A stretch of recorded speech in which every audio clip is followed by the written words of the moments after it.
All right, welcome to another episode of the Park Hopper Show, and today I'm joined by a very special guest, Dina, with an amazing last name that I'm going to let her say, and she is another wonderful travel agent that I met through Instagram, and she has been kind enough to join me this early Saturday morning. So, Dina, can you tell us just a little bit about who you are and what your deal is?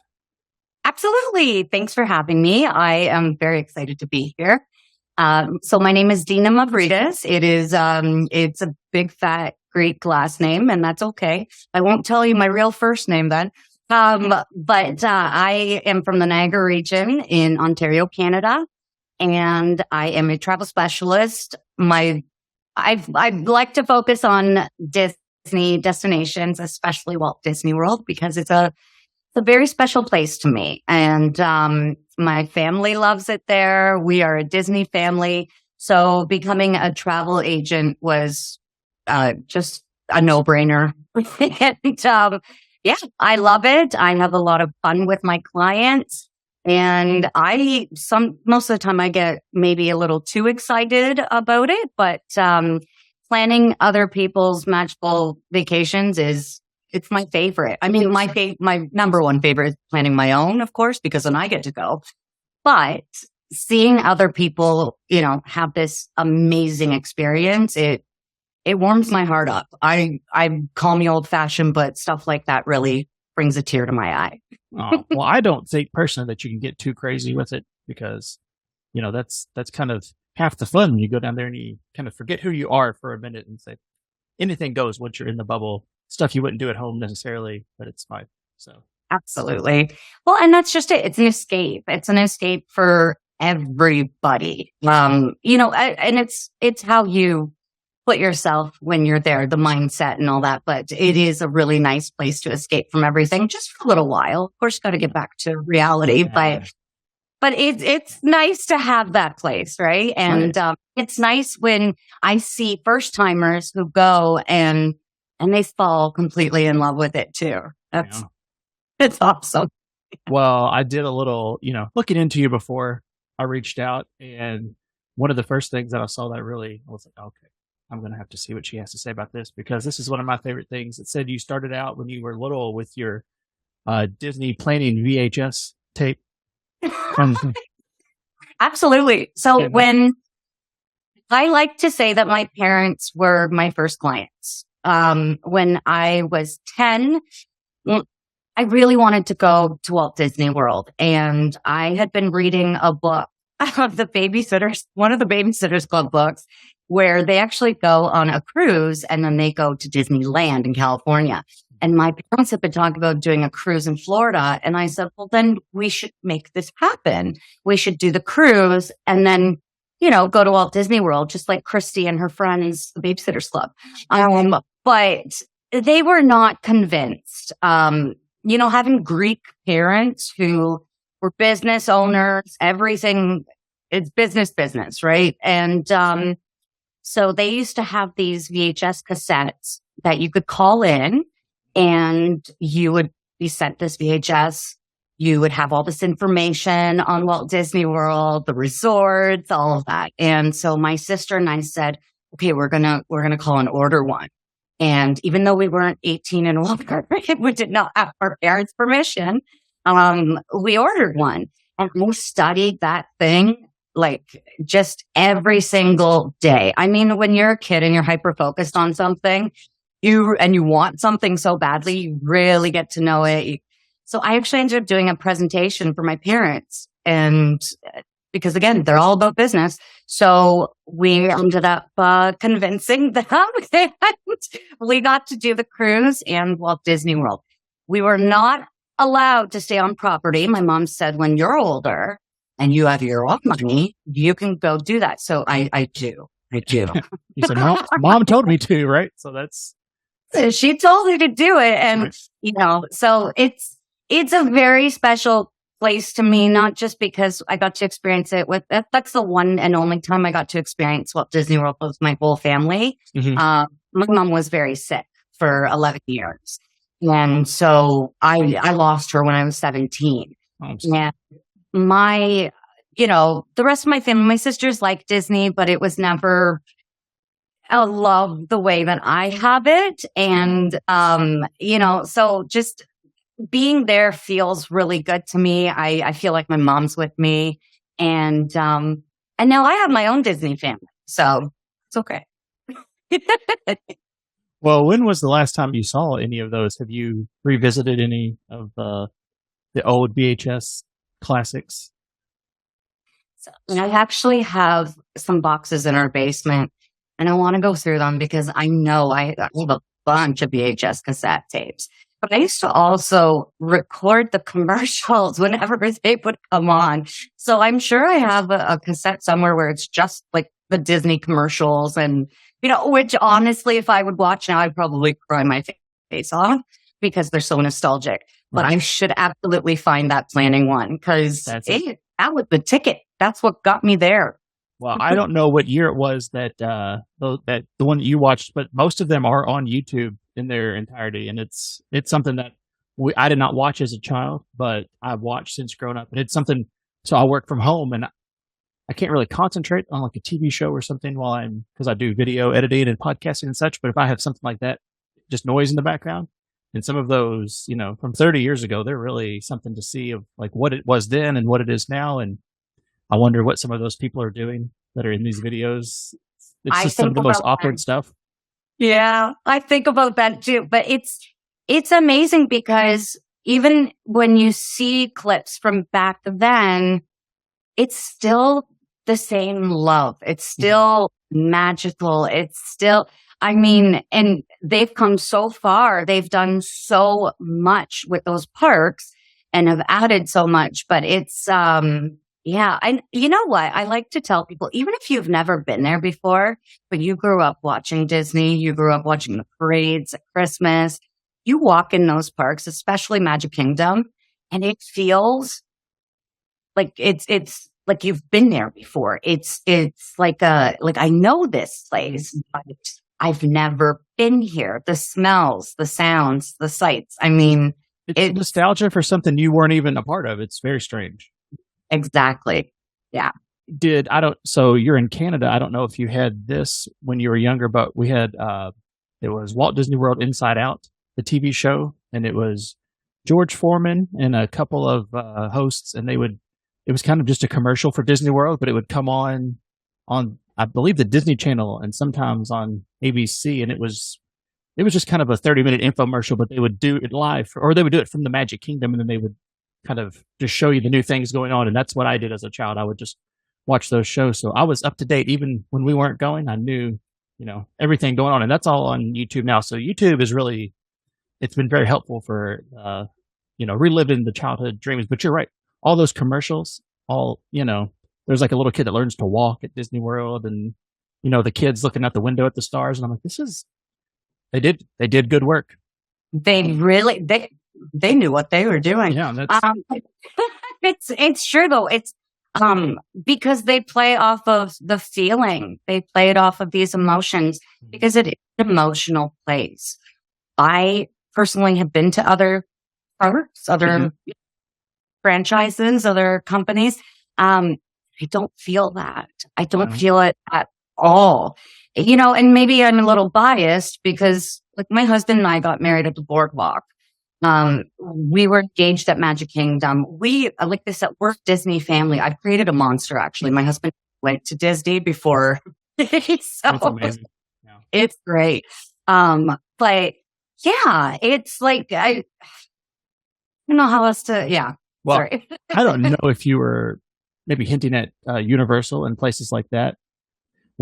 So as a child, we went a few times to both when I was a kid. And Universal, when it first started, when it was supposed to be just like a kind of a movie studio with rides and stuff, like that's kind of what I enjoyed because I was always into filmmaking. And now, cool. And it's still cool now, and they have a lot of better rides, but I think like the nostalgia is not there for that place as much and it's changed so much, but it wasn't like, yeah, it was like a really nice theme park more so than like a warm place to be. So I get it. I agree. We went there. My parents took us there when we went to Walt Disney World for the first time in '93. And it was a different place. It was very different. It had a very cool feeling. They had those film sets and all that. So it was very cool. You felt like you were part of the movies. And it has changed a lot. And they do have great technology. They've got a lot of cool stuff that's coming. Yeah. But there's still that something for me that's missing. And for some people, they love it there. And that's all the power to you. You know what I mean? I'm not going to tell you how to live your life and what to love. But for me personally, I can't help but feel the same ooh and excitement when I walk into Magic Kingdom. Every time I see that castle, I'm like, yes, even though I've seen it so many times, it's never going to change for me, and it's different for everybody, but I think that Disney does something where they really do play on your emotions. And that's what makes it a different experience of how you feel, and it's great to have fun and do all those things, but it's another thing to have fun and laugh and cry. And you know what I mean? Like just have this roller coaster, no pun intended, of emotions. And for me, I think that's much more memorable, and like we're raising a Disney kid. He's 11 and people think, oh, he's not going to like it when he gets older. He's not. Well, he just asked me if we could book Ohana because he wants to see Stitch again, even though he knows it's not really them. Yeah, well, that's good. It's good that they know, like they're growing up, they still want that. So my oldest is 12. She's getting ready to be 13. And she's still very much like, if she could do it right now, we would just she'd probably just take me and her. We would just go. And, we would go to we're a Disney family, but my wife and my youngest, they like to go, take it easy, ride some rides, take a break in the midday. And my oldest is like, we're rope dropping and we're closing it down at the end of the day. And go. You're taking a nap. What are you doing? You can take a nap when you're at home. We don't take a nap while you're at Disney. That's girl. I get it. I think everybody's different the way they do Disney, right? And that's A-okay. But it's nice that there are those options. So it doesn't have to be a go kind of vacation. It doesn't have to be where you just stay and relax. It can be a combination. It can be either or. It can be whatever you want. And that's another reason why I love Disney. I've got a list, so that's just one of the reasons. Yeah. Well, so I want to get into some of the other stuff that I saw about you, and you also have a YouTube channel. Yes. Is Robbie? Is that your husband that's on there with you? Rob is my husband. Okay. And we started that this summer because we've been talking about it for years, but we both have crazy schedules. He's really, really busy, and we hadn't been able to do it, but we've decided that this summer we really wanted to get it going because it would be something good for the two of us, for our relationship. It's something that we love to talk about. And our hope is that we can build up a community of like-minded people that just want to chat Disney. And we have a lot of experience there that we can offer to others, but we're always learning as well. It's fun to share that love. And the Disney folk, as I call them, they love it too. Like you said, you will put on a YouTube video and listen to it in the background. We do that all the time. That's been our thing. So in the midst of chaos and all kinds of, he was hit by a truck last year. There's just been so much going on. Yep. And this is the thing that unites us, and I don't know if that's sad or whatever, but it's something that really, unites us. It brings us together because we love it.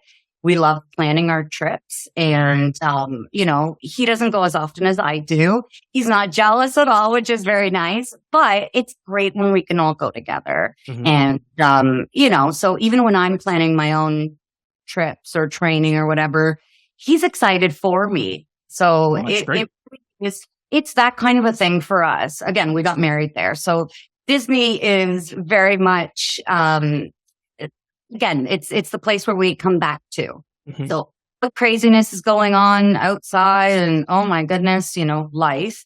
But then we come together and we talk Disney. So that's our thing. We want to have fun with it. And, we both come from a performance background. Mm-hmm. So it kind of makes sense, right?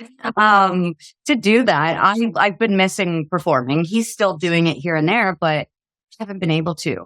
I'm going to be real with you, Paul. My life goal is to be one of those people on those videos about Walt Disney.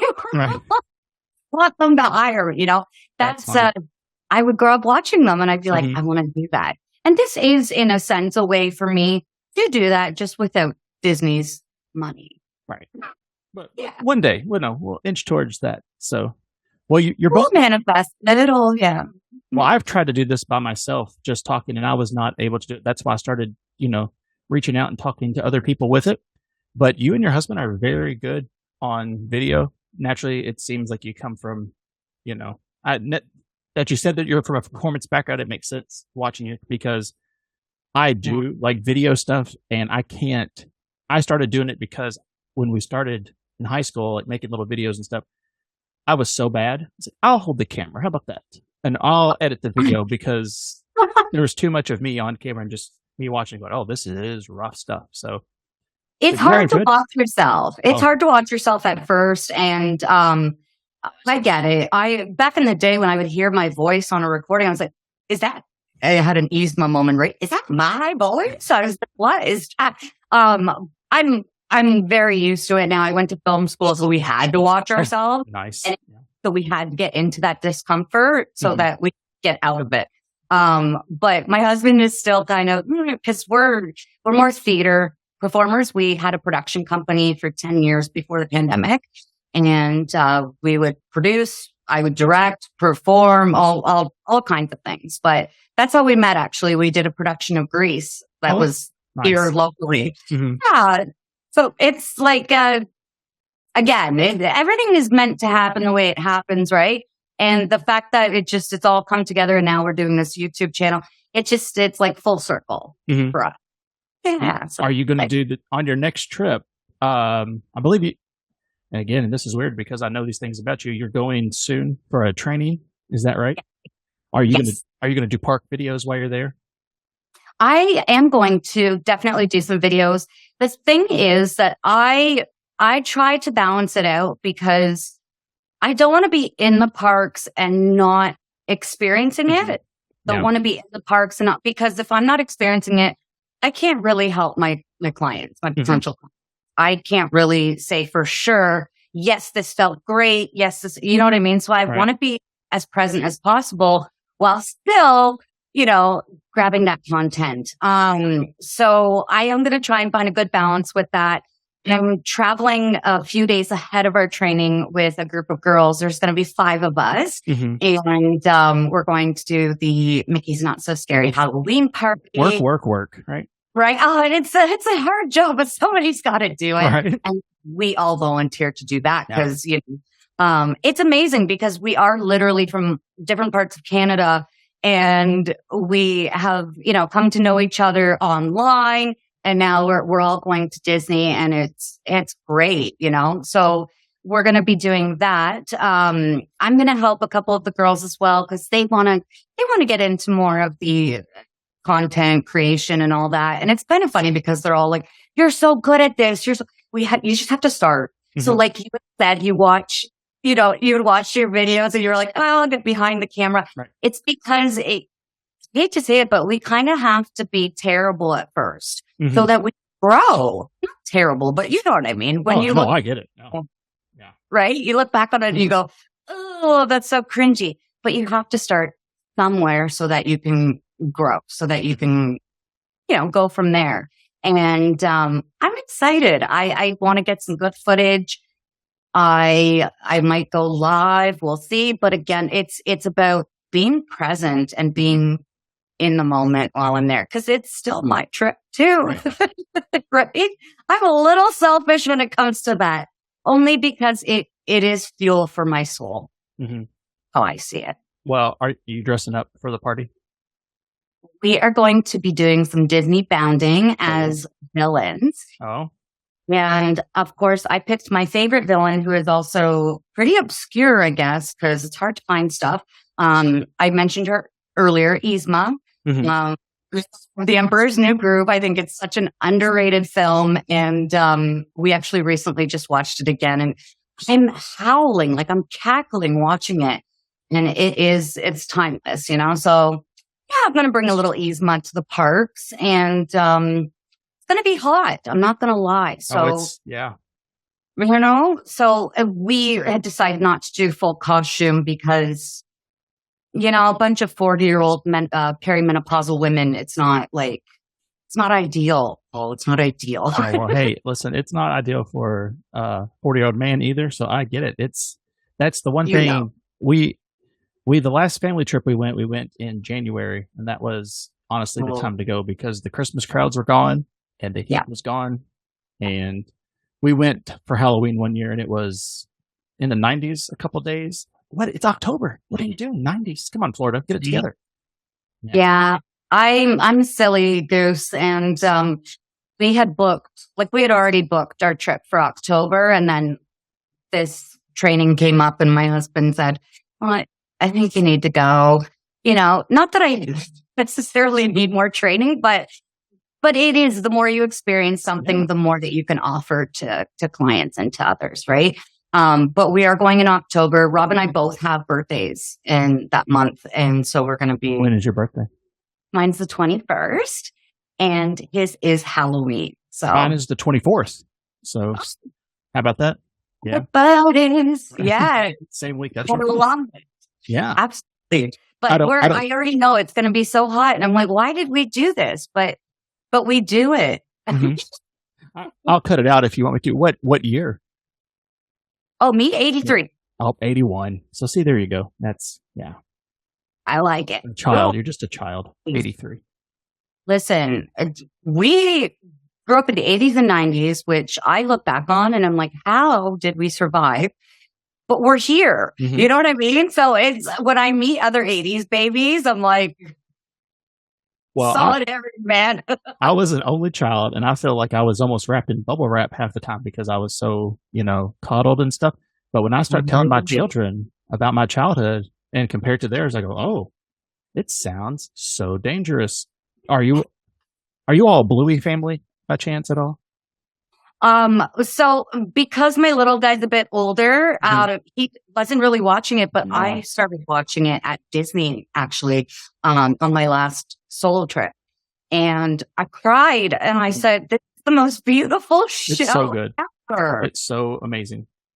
Like, I cannot believe, I do because it's like, they put so much heart into everything that they do. But my goodness, as a parent watching it, I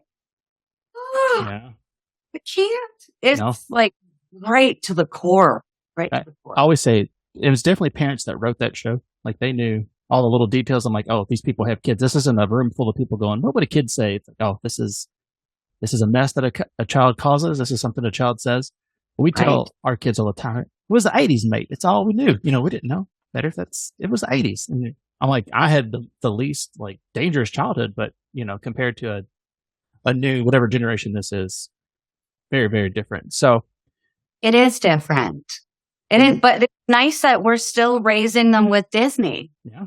Like that's the constant. That's like the one constant. You know what I mean? Mm-hmm. And that's how I look at Walt Disney World. I love a lot of the Disney destinations. I've done. I was on the Wish last year, where I broke my toe on Castaway Cay. By the way, I left Castaway Cay in a cast.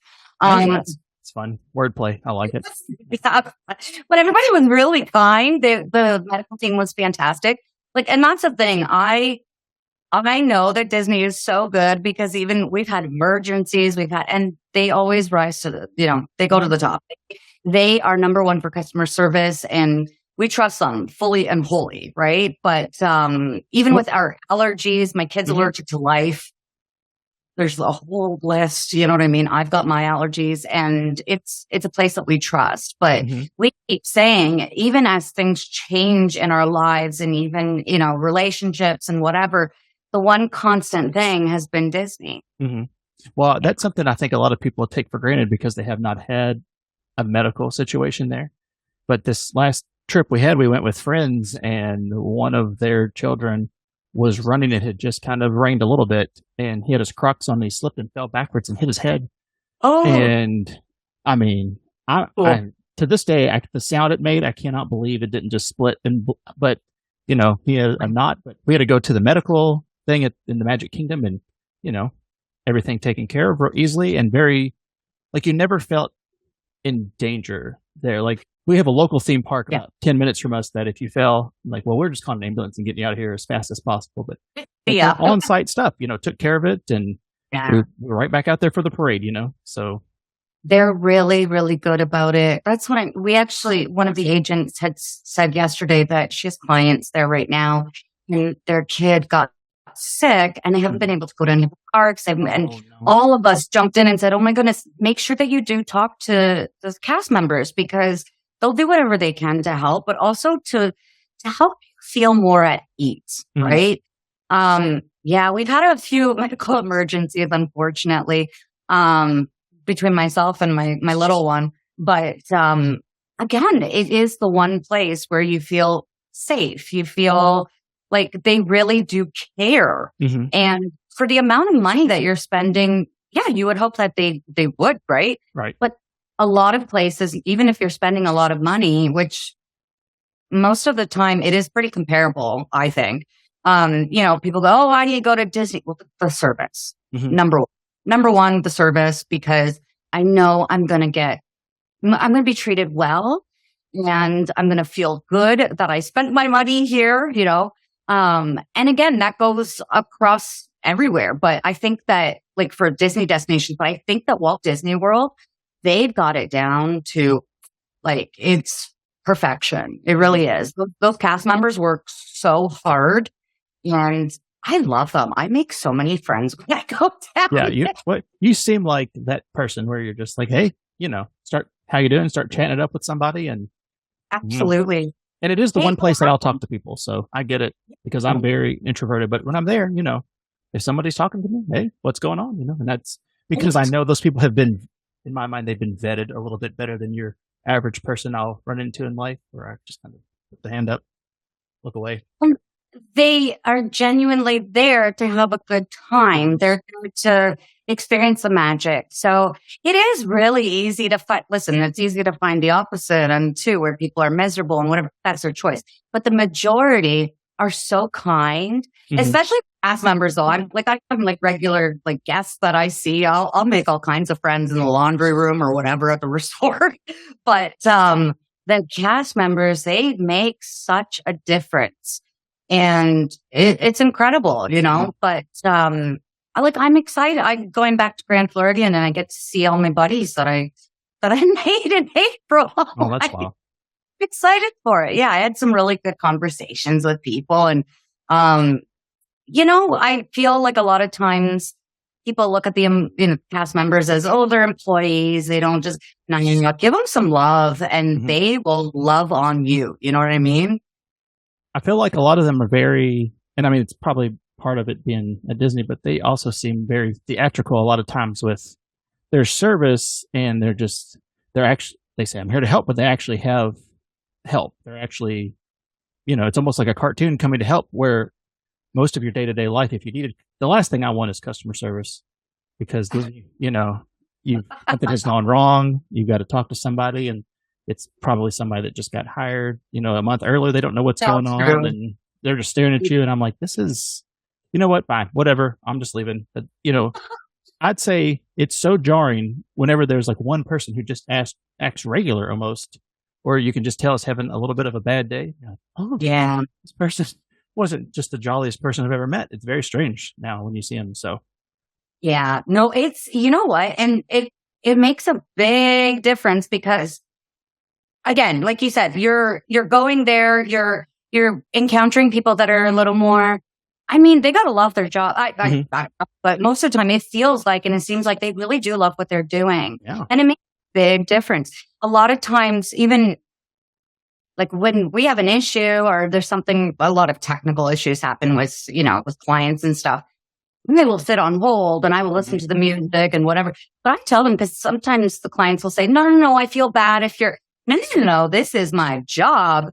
Not just that, but I love the music. I will sing along to the Festival of Fantasy Parade music. It's always on.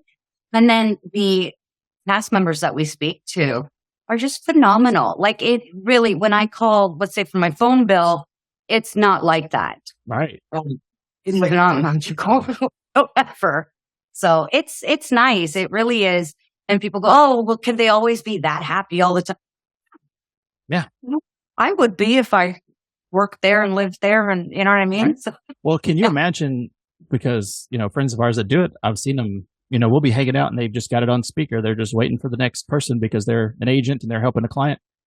Like if you had to call like the gas company or the cable company and be on hold for 2 hours and you're just like, this person that picks up the phone is going to get it, the second they pick it up and it's somebody who is clearly either in a different country and can barely speak English, which, more power to them, but it's like, I just need help. And I know it's not your fault, right? But what has happened is, and they're not really actually, they're just reading a script and you're like, I just need somebody to help me. At Disney, you answer and you're like, okay. Different. Yeah. It's a different vibe. They're doing a good job. Yeah. Well, and that's part of why we keep returning, because they make us feel good. I've never been made to feel bad as a customer, as a client, as a, you know what I mean? Whereas I've definitely been to other places and it's like never again. Yeah. So they want you to come back. Well, and it's smart to be good at what you do so that people do come back. Right. I think people, they say, well, it's expensive and you pay a premium, but a lot of places, I think people get used to paying a lot of money. And then once that place has the money, they're like, haha, you make the most of your trip. But Disney's like, we're going to keep trying to earn it. And we want you to come back and do it again. But once the money has changed hands, it's not like the service is over, Right. And that's 100% true. I have felt that so many times. That's why people say, well, I keep going back to Disney. You could go somewhere else. Right. I could, and I have. And it just didn't feel as good to me. It didn't feel as fulfilling. It didn't feel, you know what I mean? So, excuse me. It's one of those things, but, I don't think that you can really go wrong when you're spending any amount of money, even if it's a little bit more to go to, let's say, the Disney destinations. You are getting what you're paying for, and when people say, oh, I could never afford that, I could never do that. How did you determine that? Because, you can book a trip right now a year in advance with $200 deposit, and then you can have a personalized payment plan. A lot of other places do not do that. Right. You know what I mean? So Disney really wants to try and make it accessible. They want to try and make it as easy as possible for people to go, because they want the business, but also they know that once they're there, they're going to love it. They're going to have a great time. Anyway, sometimes people will go and they don't plan anything. I've been in the parks where I've seen people looking at the map going, well, how do we know how to get to, and is this a roller coaster? And it's like The Adventures of Winnie the Pooh. I'm like, no, oh my God. Where's Harry Potter? Yeah. Oh, I've heard that so many times. I'm like, oh, honey. Here's my card. And next time, give me a call, because it's going to be a weird week for you. It's sad to see that, though, because often those are the people who will come home and say that was a waste of money. That was a waste of time. It wasn't magical. It wasn't this. It wasn't that. When you've got agents that literally are giving you the services for free. You know what I mean? That is not emphasized enough. I don't think that, because people say, I'm paying all this money, I don't want an agent to do it. And I'm like, that's already built-in cost. They don't know that. A lot of people don't know that. They don't realize it because it seems too good to be true. Right. And it is. It almost is, because the first trip we planned, my wife just did it over the phone. I guess it was that, 1-800-W Disney, if that was still, 20 years ago, the first, that number was still. It's still a thing. So she talked to the lady and, they planned it out and we went and it was, it was a good time. But then this was, if someone could do this for us and we didn't have to give them anything, that sounds pretty nice. And especially with the dining and and it changes so much. It's constantly changing. We get news all the time. Oh, this is coming up or this is happening. Or, oh, we just learned this, but now we got to nix that because it's now this. And that's the thing. We have to learn a whole lot. We have the reservations that we can make. I had nights where I'm up until midnight doing the Enchanted Extra reservations and then back up again before 6 a.m. to do the dining. Yeah. And we don't get paid extra for that. We don't do, a lot of times there are agents who won't even do those things. People can pick and choose. But at the end of the day, if you're using an agent, excuse me, most of the time they're not making a whole lot of money from it. They're doing it because they love it. They're doing it because it's exciting for us. Like I was doing this for free anyway for years and helping people with planning and, but even with getting paid for it, you don't make a ton of money from it. But what a lot of us agents will do is put our hearts into it as if it's our own trip. You really do want somebody to feel it because like, I know how good of a vacation you can have. I want others to feel that. I want others to experience that and know like, this is where it's at. Oh, this is what she was talking about. This is why she's so crazy about Disney, but without having that extra help, you can miss out on a lot of stuff. Yeah. You could end up not ever wanting to go back again. When I hear of that, I go, they didn't use an agent. Right. Like there's no way, And Disney, if you're watching, which I assume you are probably not, that was a wonderful accidental audition to be in the videos in the future, because that is the most heartfelt and enthusiastic reason to go to Disney. And I don't know, it was really nice, really beautiful. Thank you. I just did, like I said, life is so heavy. Like we've been through a lot, my family and I, and we've been through a lot of traumatic moments. And I actually had somebody comment on one of our posts about, they said, I think everything is overrated at Disney. I like Disney, but I don't understand you people that act like it's the best thing on the planet. And, I responded, and I don't like to give in to negativity. What I like to do is come to an understanding, right? Because not everybody's going to see it the same way. But what I said was, it's different for everyone. For us personally, when we were going through trauma, we ended up planning a trip to Disney, and that's what pulled us through.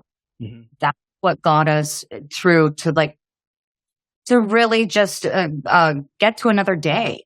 Right. It was, we didn't leave our house for almost 8 weeks at one point because it was just, there was so much heaviness, and Disney was that light. It was the light at the end of the tunnel for us. We were like, okay, we've got a goal. We're going to get there. We're watching the videos. We're getting excited. And, and I just said to them, it's different for everybody. At the end of the day, it's just about love. It is. It's a place of love. It's a place of magic. And not everybody gets it, and that's all right. But I know that a lot of people do. And that's why I love, connecting with people like that. And even if they're not super excited about it, I still like to connect with them, and they'll like, you make it more exciting. I'm like, no, it's not me. It's Disney. I promise. And a lot of people say, well, I want to go to Disney with you. I don't know. But you better start training them now, right? Yeah. It's that place where, not just for us, but for a lot of people, where it really is something special. It's an escape, because life, again, it can be really too much for people. There's a woman that I'm speaking to, I've connected with on TikTok, and her youngest son is doing chemo right now. He's just old, like just a little guy. Yeah. And I don't know these people in real life. I don't know, but I bought a gift I want to send to this mom because I feel like she really needs it, like she could a little pick me up.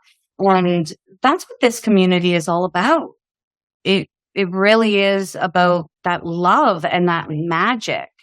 And, if people don't want that in their lives and they think we're crazy Disney people, that's fine. Then you don't need to be part of it. You know what I mean? Right.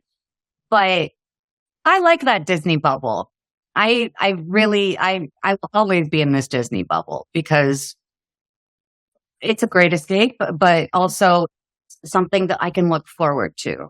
Right. So yeah, I always have a countdown.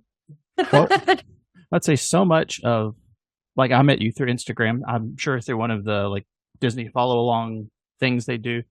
And that's like my secondary account because so much of social media is just a mess. And I don't know if it's Canada as well, but I know in the US it's just a dumpster fire most of the time. So this is like a separate account that just has Disney stuff in it. And that community is very, people forget like social media is supposed to be social. It's not just I'm saying something insane and then people start fighting. It's like, hey, who are like-minded people and who are actually building a community, and it's very positive. And I mean, that's just it really is. It's good to scroll over, switch profile, and go to that one and go, things ain't so bad. What's funny? It's funny that you mentioned this because my personal Instagram account, I don't want to say I've abandoned it, but I kind of have. Why? It's too much. It is. It's too many opinions and you're doing this in your life or you're just, okay, but like, it's not real life. It's social media at the same time, right? So Right. I'll post something from 2 months ago. Oh, you're at this place. Why do you care? Right. Whereas, I feel like I can be more free on my Disney account. I feel like I can have more fun with it. I don't have to worry about people judging and or commenting mean, hurtful things for no reason because you're like, well, what the heck? It really is a lot of great people who, like you said, they're like-minded. That we love the magic. We just want to spread that. And you feed off each other, right? So if somebody's excited, I love when I find out that someone's leaving for their trip soon. I'm like, I'm excited for my goosebumps right now. But it's such an exciting thing. And I feel like a lot of us are like that. So it's a safe space, I feel. Right. They're not saying, oh, you're going again. It's like, oh, you're going again. That kind Thank you. Yeah, that kind of stuff. And that's just it. There's so many people. I haven't even posted my April trip on my Facebook for April. Do you know what I mean? Because a lot of times it's, oh, you're going again. Oh, you're doing this. I had just lost my grandfather and it was the week before the anniversary of my mom's passing. And my soul needed it. I was like, I'm getting out. I didn't tell anybody. I don't hit him back. It's like, because I don't need the comments, right? Right. Whereas on my Instagram account, I'm chatting with people. Oh, how many days until you go? And they'll know I'm leaving in 30 days. But my Facebook does not know. Yeah. I know, and I'm a stranger, and it's people on your Facebook don't know.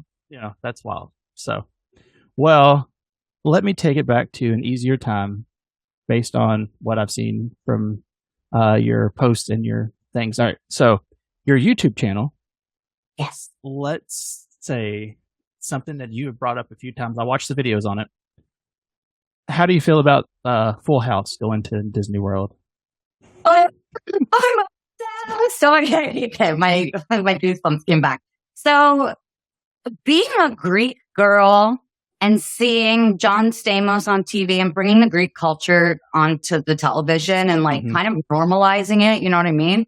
Was a big deal for me. I grew up very, very Greek. I'm not raising my kid that way, but like we went to Greek school. We went to Greek dancing. We were at Sunday school before we would go to work as a 10-year-old child. You know what I mean? Because again, very Greek. So seeing Stamos was like a big deal. And then having those two worlds collide as a kid, I mean, it was everything to me, right? And this was actually before I got to go to the park. Wow. So it was, that kind of a thing. Every time I walk into the Grand Floridian, I look for John Stamos. Every single time. For his wife who's mad at him. Yeah. Yeah. So he goes there often. Does he really? He goes to a lot of the Disney destinations because he's a self-proclaimed Disney adult, right? And Jesse and the Rippers, you got to go see him at Epcot when they're there. Oh my God, did you see him at D23? And he was wearing Jesse and the Rippers. That's amazing. My goodness, I was like, yes. I was at my grandma's sleeping over and I had to be quiet because it was like 1 a.m. I'm like, I love that man. I love that show. It was something that I watched with my family as well. So it's that nostalgic thing. But going and being in the place where they were filming and I always look up and it's Aunt Becky up there. No, she's not up there right now. Everybody's to know me as the person who looks for Stamos when I go. Yeah. So I feel like I'm manifesting it. It will happen eventually. Hopefully, but I have to tell you something fun. When I was hired by the travel agency, I was going through their Google Drive and they went to the christening of the Wish. And all of a sudden I see pictures with John Stamos. I said, I don't know what. I lost it. So, well, it'll happen for me because it happened for them. So that's what I mean. You never know when you're going to see Stamos. Apparently he played Santa at the Grand Floridian for Christmas 2 years ago. So he's just living his best life. That's nice. Right? That is the ultimate. It really is. But I feel like, I'll see him at some point. I'm going back to Grand Floridian next month and then again in October.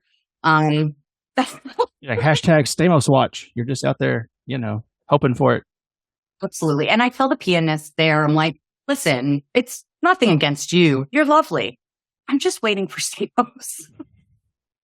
Well, so I actually had that on today while I was prepping all this stuff. It's on Max, on HBO streaming station, Full House is. Yes. Disney's held up a lot better than that show. And I used to watch it, every week when it was first on TV. But that show is not a good show. But it is terrible. Listen, a lot of the shows, I mean, even now, shows that are geared towards kids or the younger generation, they're not that great. But back in the day, I mean, some of the jokes I still laugh at, and you know what I mean? But a lot of the times I'll watch shows with my kid and I'm like, this is terrible. Yeah. I will say, I was shocked on how almost inappropriate it was because the whole plot of those episodes were, well, we've got these 2 kids and we live in the attic and we just, can't get together.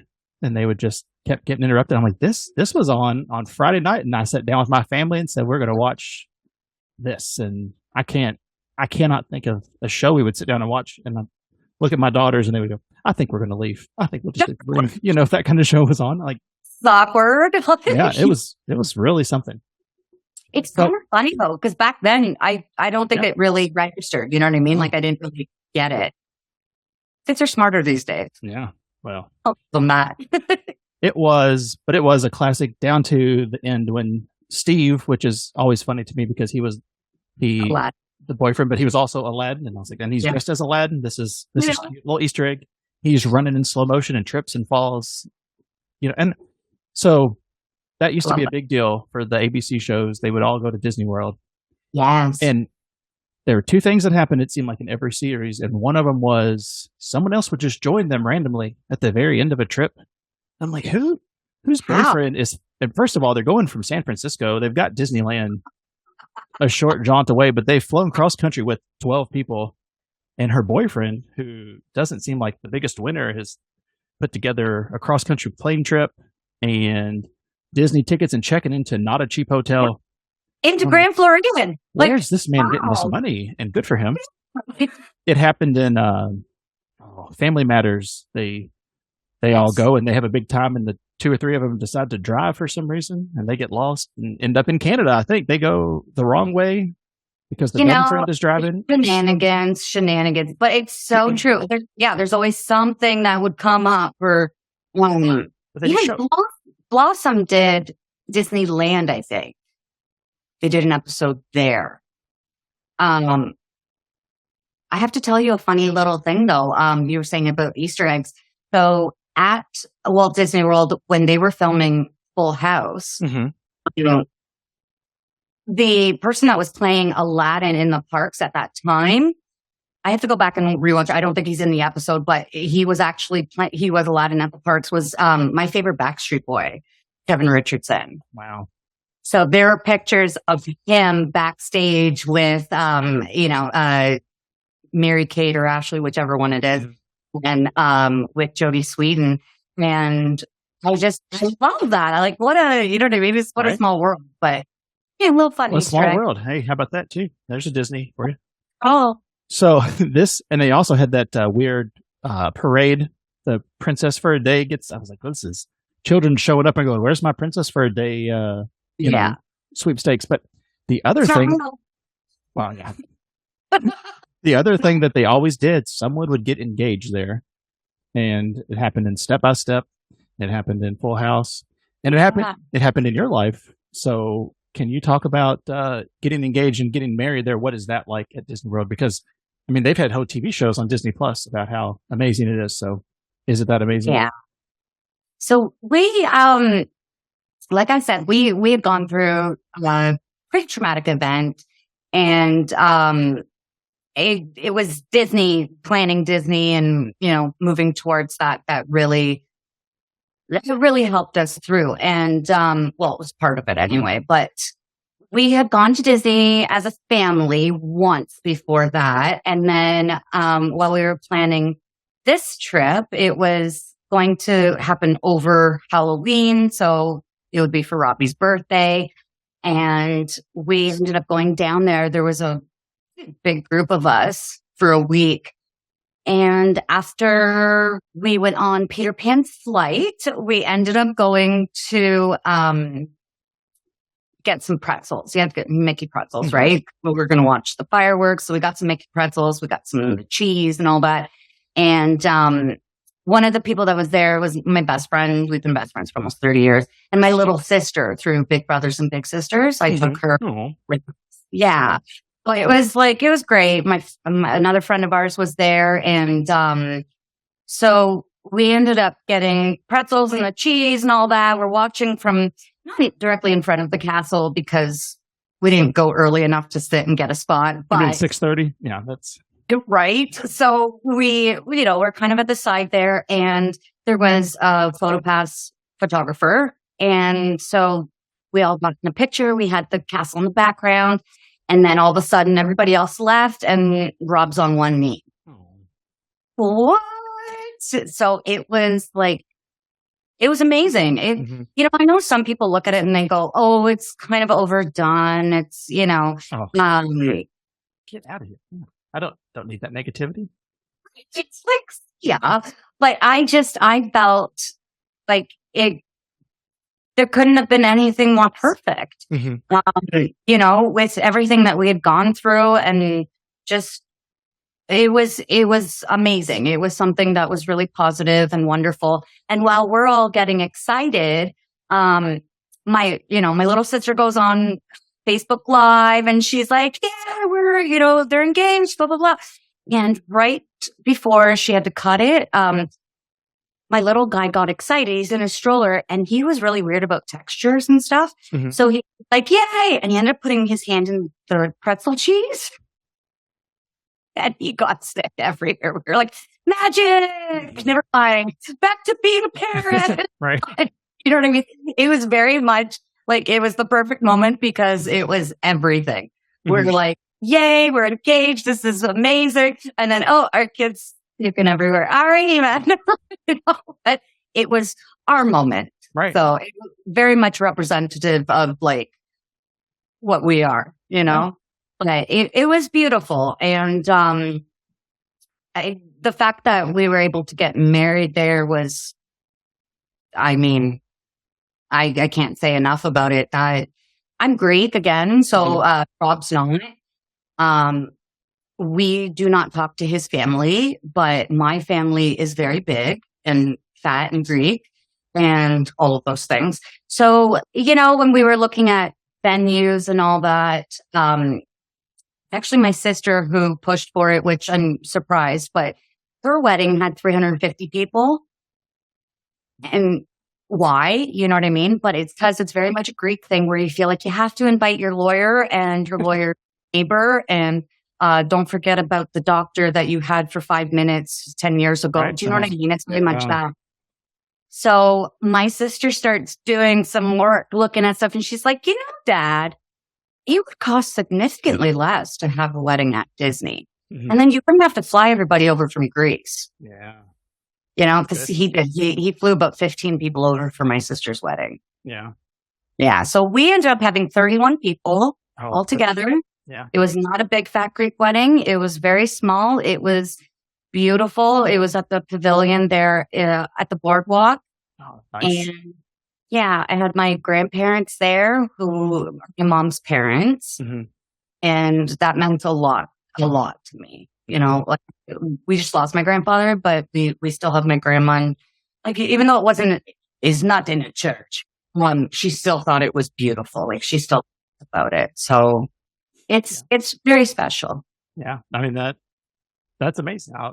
I like those stories. So it seems like so much of your life, like your big moments have all kind of revolved around it. So I could see why you're so involved. Yeah. The good moments. And that's the thing. I know not everybody is lucky enough to go to Disney like we do. And, but we choose to do this. We really, you know what I mean? Like we could go do other things. We could choose to save our money, but we choose to do this because it really is that kind of a place. And again, it's different for everybody, but for a lot of folks, it's really that beautiful place where you feel just at ease. You feel like you have a care in the world. And even though when you get home, you're going to have a lot of those cares and, you're going to get to reality. Your problems they're going to exist no matter what. Right. But you can put yourself in a better mental state because of it. If you can put yourself in a better position and you can feel stronger to get through a situation, then I say do it. It's really been our. Well, let me ask you something then. As a mother of this child and as a travel planner, what kind of tips do you have for the people who have children with lots of different allergies and things like that for food when you get there? Because I think that's something that Disney does well, that a lot of travel places, they're just like, good luck, look into it yourself. Yeah. But what can you tell people who are traveling with kids who might need extra help in that kind of way? So the best part of it is that you can literally eat almost everywhere. They will accommodate to your needs. Often, and I will witness it, they will have 2 people make and prepare the dish. So at the quick service restaurants, they will have one person who's preparing it and another one who's just looking, who's watching, to make sure that they don't cross-contaminate, to make sure that they're not accidentally, because things can happen. They take it so seriously, which, like you said, a lot of places, they're like, good luck to you. We've looked at a bunch of all-inclusive places. My husband really wants to do all-inclusive. We're like, we can't risk it. It's just, it's not worth it for us. Not my kid's life, you know what I mean? It's, and things can happen, but I feel so at ease knowing that they're doing the best that they can, knowing that they actually come and will talk to you at your table. It's not the server, it's the chef that will come to the table and will speak to you about what you can have, what you can't have. If there's something that isn't on the menu, they will create something for you. Wow. I felt like a pain in the butt on the Wish last year. And one of the other agents I was with, she said, no, this is where you do it. I said, I'm okay with doing it at Walt Disney. She's like, no, do it here too. So we actually ended up having, we had a server, we had the person who assists, and then we had a supervisor who would oversee, because anybody who had allergies or intolerances, anything like that, he would take care of you. He would make sure that you are like completely taken care of. I was so impressed. This is why I can't say enough about Disney trips. Yeah. It's not just customer service. It's the fact that they will go above and beyond for allergies, for things like that. I have a friend who can only do gluten-free. She gets so severely sick. And she went to Disney a few months ago, and she was crying because she could have chicken fingers. Mhm. She was crying because she could just order and not feel like, oh, I have to get a salad or I have to it really is that kind of a place where they'll go above and beyond for you, and you feel bad about it. They'll even they'll say, don't feel bad. Like, this is what we're here for. So they're very reassuring. Mhm. I would say any parent with allergies, with a kid who has allergies, because there are a lot of them out there. We have 3 EpiPens just in case. Yeah. It's that kind of serious stuff. Yeah. It's serious. And, it's Disney destinations, and especially Walt Disney World for us, where we go more often than not. It is the place where you can trust that you're in good hands. You can trust that you're going to be fed very well. Mhm.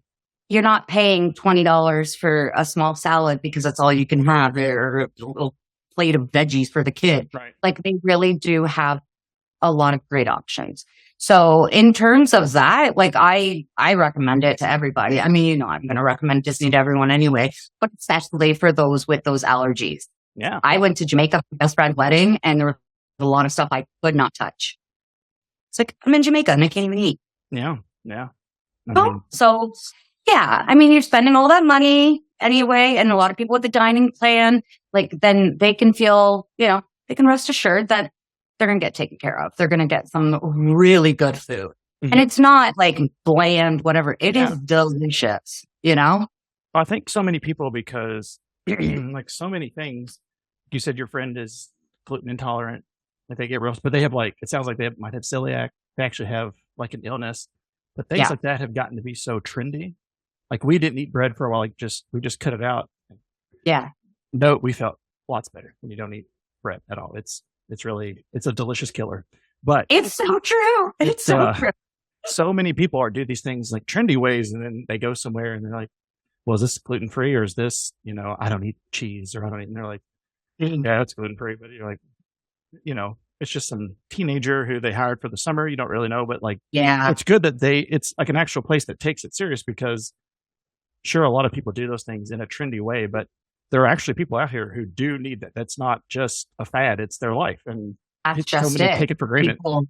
There are people who really genuinely get sick, and but the thing is that Disney they don't ask if it's actually an allergy or it's actually. They would if they want to dig deeper, but it's not like they're judging you because you want to eat onions. Right. I'm not allergic to onions. I just don't like them. Yeah. You know what I mean? But they're not going to judge you for that. They're going to, get them out of here. Right. Yeah, they want you to enjoy yourself. Again, Disney wants you to come back over and over and over again. And the best way to do that is to satisfy the customers. Yeah. They do. That's you said it perfectly. They charge what they charge, but then they do all of that because they can keep charging that each time, and they know they're not going to get it once and then go, oh, all right, well, I don't know. You've been, it's pretty crowded. It's back to, pre-pandemic levels or even higher. People say online, they're like, well, they were a little down this summer. Not from anything I saw. Down from what? Some of the days. Yeah, some of the days, excuse me, there were, I don't know about you. Do you go on the app and look at the wait times? No, I can't. I can't. Okay, you're I want to go. So, we'll go on there just to look, even especially when my clients are there, because I want to see, are they waiting in line for too long? Or because I create a personalized park outline for them. It's not an itinerary. I don't call it that. I call it an outline because anything can happen, anything can change. But I like to do it based on the park predictions and the wait time predictions, and then I find their must-dos and all that. I miss money, honey, right? Yeah. I do not want them wasting that, because then it reflects on me. I'm representing, right? So I like to look at the wait times and see how's it looking. And a few times this year, there were some really low crowds. There were some, but for the most part, it's getting back up. And I mean, September's always lower crowds and whatnot, but October is looking super busy. It's actually looking busier than usual, which I'm not a big fan of crowds, but at Disney, I will do it. That's one of the things that, in a regular day, you can just keep me as far away from that as possible. But yes. I'm shoulder to shoulder with all these people here because you get that hive mind thinking you start feeling part of that group. And all right. Well, it looks like they're going to be doing a lot of work soon. What are you most looking forward to from this crazy D23 that was a couple weeks ago? Is there anything that stands out? Oh, I mean, I think a lot of people are excited about the Villain Land. Mm-hmm. And we've been waiting for that for so long, right? Like there was so much talk about it. There were rumors, and then they said, "Oh, we're thinking about it," but then nothing was really said about that for a while. So hearing that announcement, I was so excited because they have so much room to work with at Magic Kingdom. Mm-hmm. And we look at it as like this huge place already, but really there's so much more that they can do with it, and they're going to. I'm excited about that. At Disneyland, I have to admit, I'm a Marvel girl. I love Marvel. Mm-hmm. And we don't have any of it at Walt Disney World. Right. So at Disneyland, Avengers Campus it wasn't that exciting for me. And I was like, it needs a little something. So them announcing that new ride with Tony Stark, like I love Iron Man. I'm excited about that. I think that it could use a little something extra. So that's cool too. But I would say my number one would be the villains. What do you think about Robert Downey Jr. coming back as Dr. Doom instead of Iron Man? Is that, as a Marvel person, is that just throwing you off? I love it. Yeah. I know a lot of people are, they have their opinions, but I think it's brilliant. I love Robert Downey Jr. I've been in love with him for a long time. So seeing him as Iron Man was a big deal. Mm-hmm. And, having him die, I mean, of course, everybody cried. Too soon? Yeah. Right. So I knew that he would come back. I just didn't know in what way. And when I saw that at the Comic-Con, I was running in my room like this.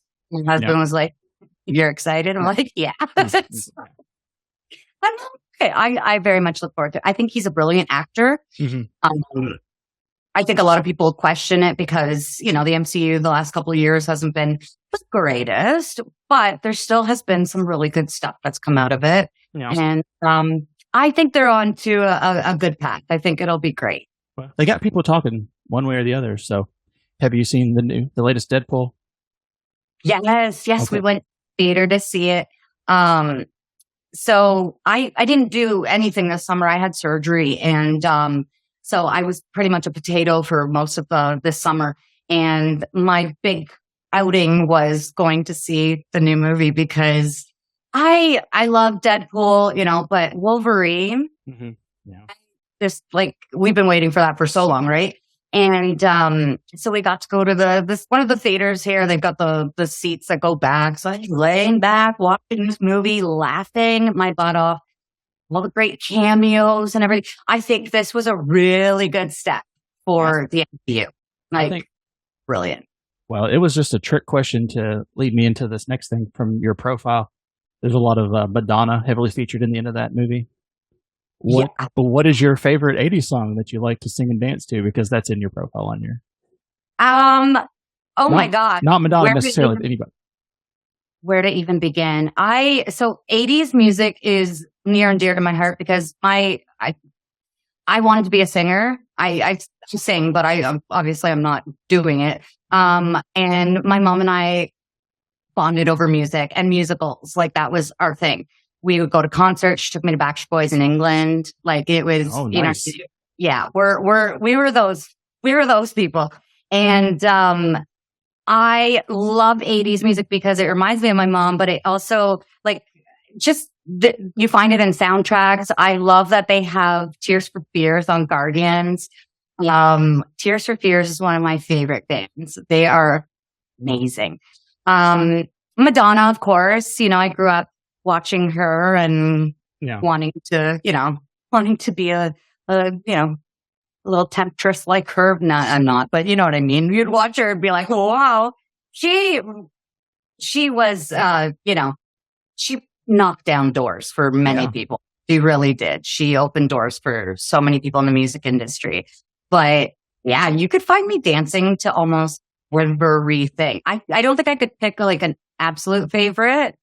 My favorite artist ever is Elton John. Yeah. But I wouldn't necessarily say I dance to his 80s stuff. A little bit, but yeah. Well, man, look, you put on a tune and I love it. I do that the robot to my children all the time, and they just, Dad, come on. I dance enough at the house that my threat is, if you don't get it together, when I drop you off at school, I'm going to get out of the car and I'm going to dance in front of your friends. And I do it just enough that they're not certain I wouldn't do it and embarrass them. So that's my parenting tip. Listen, I love that. And you want to know something? It might be embarrassing at the moment, but your kids are going to grow up and look back on that and be like, man, that was awesome. You know what I mean? Yeah. Help me if they don't, because otherwise it's going to be big trouble. It's going to go one way hard. So either super positive or there's going to be a real bad book written about me in about 10 years. So listen, it's our job to be cheesy and cranky and you know what I mean? But it's also our job to love and have fun with them. And that's what it is. So again, it could be very cringy, but at the same time, like they're going to look back on it. I know my kiddo is going to look back and be like, I mean, I hope anyway. I apologize. I've got 2 senior dogs from Alabama and they're out. So if you can hear them, that's okay. That's quite a trip for them. I don't know. It's my business. Is that what I thought that was my children in the other room, but if it's a dog, it's not a big deal. We have 2 dogs. They're being very quiet. They are very lazy. So they're not. Oh, my dogs they're lazy, but then if a leaf falls sky from a tree, then heaven help us all if someone had to come to the door, because it would have been a real nightmare. So exactly, that's okay. They're doing their job, right? Well, yes, the doodle, he's really protecting the house quite a bit with his ferocious face. So I love it. So the other thing I'm getting into with my kids now, and I see on your thing, what is your favorite Simpsons quote? Oh my gosh. Where do I even begin? My husband did not grow up watching Simpsons the way that I did. Like that was literally every Sunday. That was my family's thing. We never saw my dad because he was always working. So the only time that we got to really see him and hang out was Sunday nights for Simpsons. And then if we would go on a vacation, right? And, oh my God, every single episode that we put on, I'm a little annoying because I know all of the words. Yeah. So they'll be like, Rob, watch this. Oh my God. Literally, we did this yesterday. We were watching, oh my God, which episode was it? I was crying laughing. Like, it doesn't matter how old these episodes are. I'm obsessed. I just, and my best friend and I, that's one of the big reasons why we connected in like grade 9, because we would both do Simpsons quotes and nobody else knew what we were talking about, and like my cat's breath smells like cat food. It's, like stuff, random things like this where people would be like, what are you talking about? We'd be like, yeah. I can't pick a favorite. Let's just say that I know almost all of the episodes off by heart, which is sad, but not so much the latest seasons. I don't know them by heart, but there's so many seasons. There's so many. When we actually, I hadn't watched it in a while. Now they're on Disney Plus, which is a dream come true.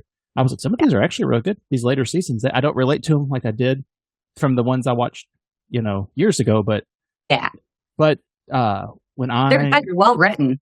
When I lived alone before I got married, I would get the DVD box sets, and there's about 10 seasons I watched with the commentary. Even like I watched them so much because the DVD you could like hit audio too and hear the people who wrote it, and Conan O'Brien and all the different people who wrote them would sit there and talk about them. And so I also have the deep knowledge of that. So being able to watch it with my oldest is good. So yeah, she said SMRT, smart. Yeah. Oh my God, I love it. You brought Conan O'Brien. The best is only I may dance when he's on the he's on the show. Yeah. Yes, on the show.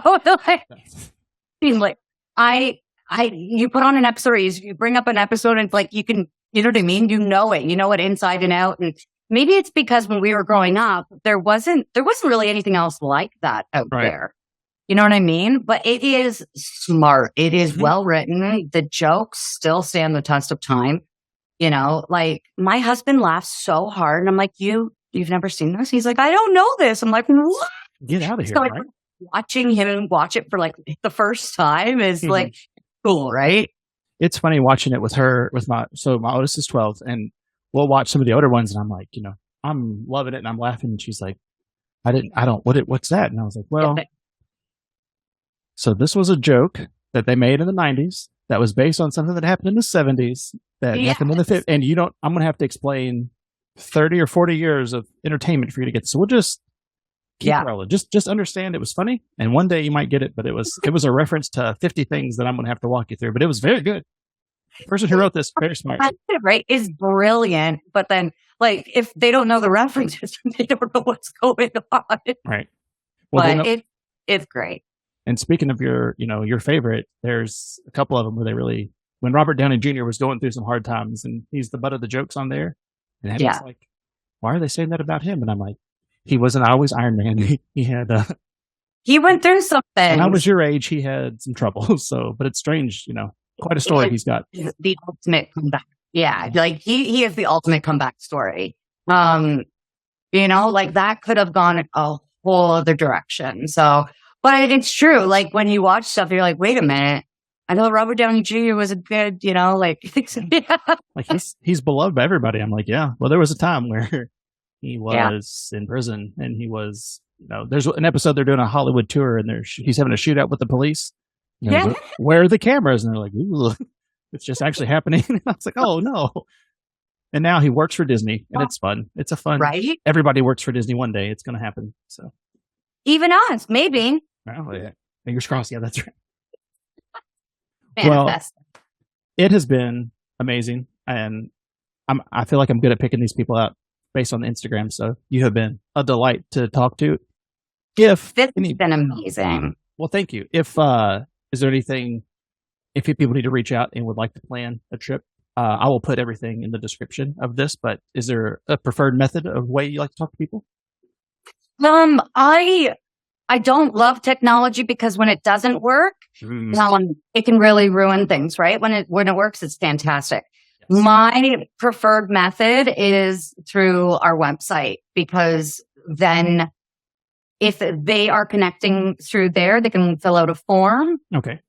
Then we're already connected, right? If they're reaching out via email or if I'm reaching out, it doesn't always go into the right folder or whatever. So, that would be the best direct way to do it. Okay. Well, I will put all that in there and I will make sure people can reach you. And you're amazing. Well, I mean, you're pretty great. I really enjoyed it. So this has been so fun. Oh, I've had a great time. Thanks so much, man. I was happy to get that message. And like I said, I've been healing from surgery. So it was really nice to get that. And I was like, this is something that I can look forward to. And, but I love chatting Disney. I will talk Disney all the time. And you're really good at this. So this was great. Keep it coming.